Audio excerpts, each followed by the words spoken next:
Good morning guys, welcome to Just Pure Cars. It's an early start here in the UK, it is snow on the ground.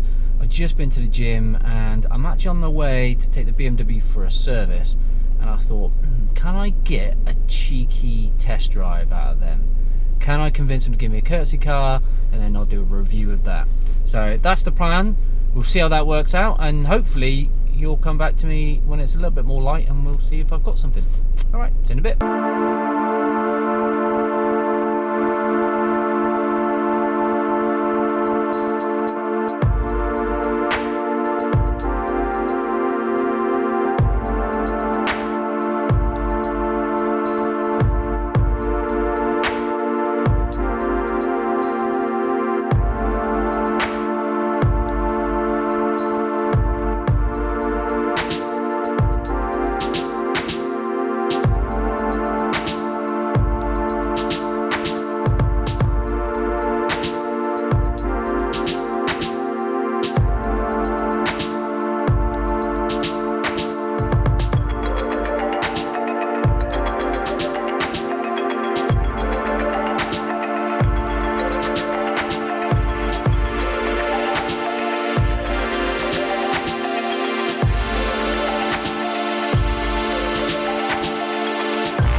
Okay, mission success. We have a key, we have a car. I'm not going to tell you what the car is just yet because it's a bit dark outside still, but catch me in a bit and I'll show you what I've got.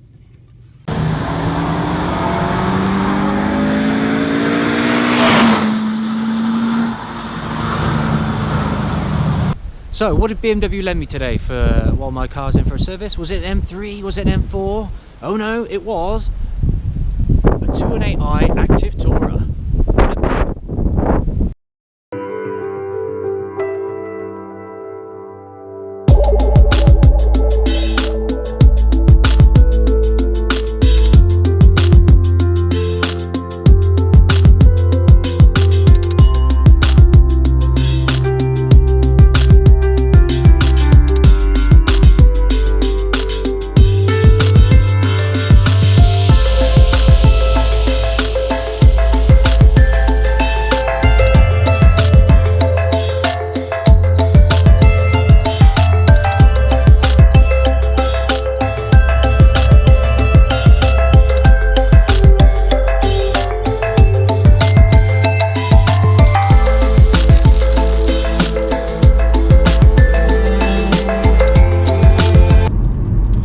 So the 2 Series Active Tourer is actually nothing to do with the 2 Series Coupe at all.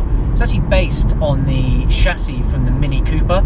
Slightly extended obviously because this is a longer vehicle, but it is based on that chassis. And it's the first MPV that BMW have ever brought to the market. On top of that, it's the first front wheel drive car that BMW have ever made. Now for me that feels a little bit like sacrilege, because if it's a BMW, it should be rear wheel drive.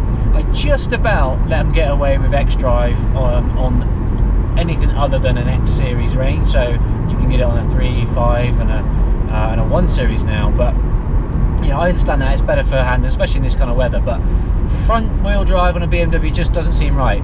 But I'm happy to report it is actually quite a good drive. I mean, it isn't as dynamic as you get from say like my 3 Series, but I mean, this car isn't that, right?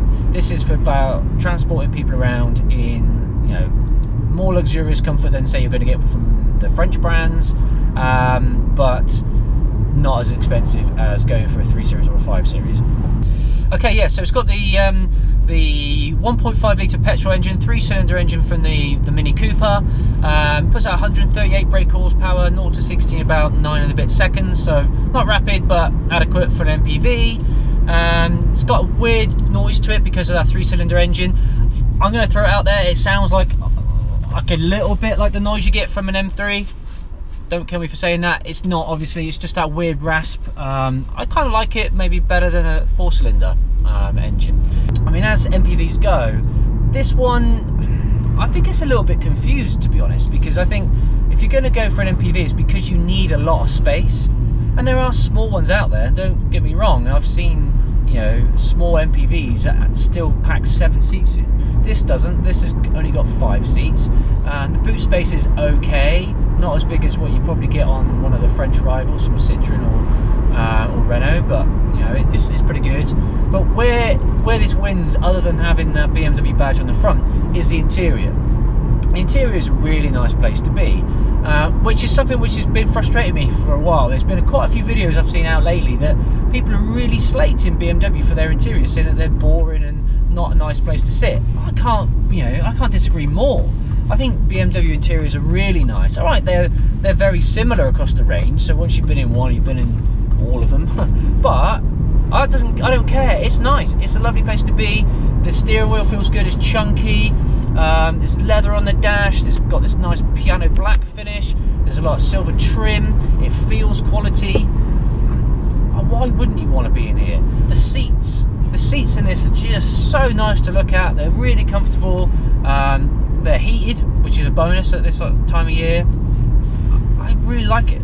So, you know, if you were having to drive an MPV, why not go for one of these? Because it is a nicer place to be than, say, what you're going to get from Citroën or Renault, for that matter. But let's face it, they are leading the market in this world. So, you know, BMW have got some catching up to do.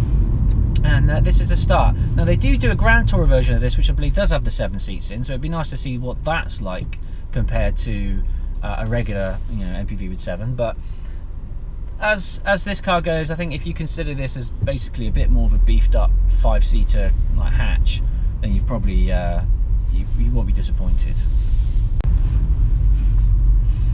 I mean, in terms of equipment, obviously I haven't bought this. I don't have the spec sheet on this, so I don't know what came as standard and what was an added extra. I imagine there's probably a few extras in here, but you've got your iDrive interactive display. I think it's a 7-inch display with DAB radio, and this one does have the sat nav, so I imagine that's an upgrade.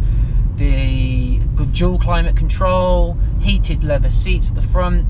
You've got a power hatch at the back, and you've got sliding rear seats. The only thing about the rear seats is that unlike most MPVs where it's 3 individual seats, this is 2, so one small one on the side and then a double seat, which is a bit awkward. So you know, they slide forward and back, but obviously the double seat you have to slide together. And also in terms of like fitting car seats, there's only 2 ISOFIX points on either side, so you could only put 2 car seats in the back on the ISOFIX.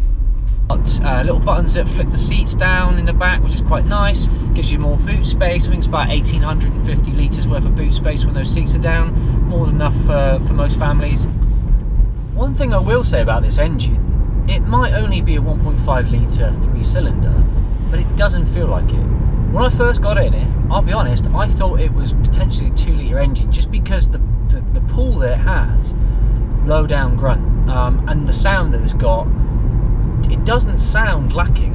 And I don't know how BMW have done that, because I mean, I've driven obviously smaller cars with small engines, and you can tell they're really ratty. You know, there's no pulling them, and when they're trying to go up a hill, it's just no go. But there's something that they've done to this little engine that's just made it feel a lot bigger, and I think that's a real positive. Right, let's listen to this engine, see if you can pick this up.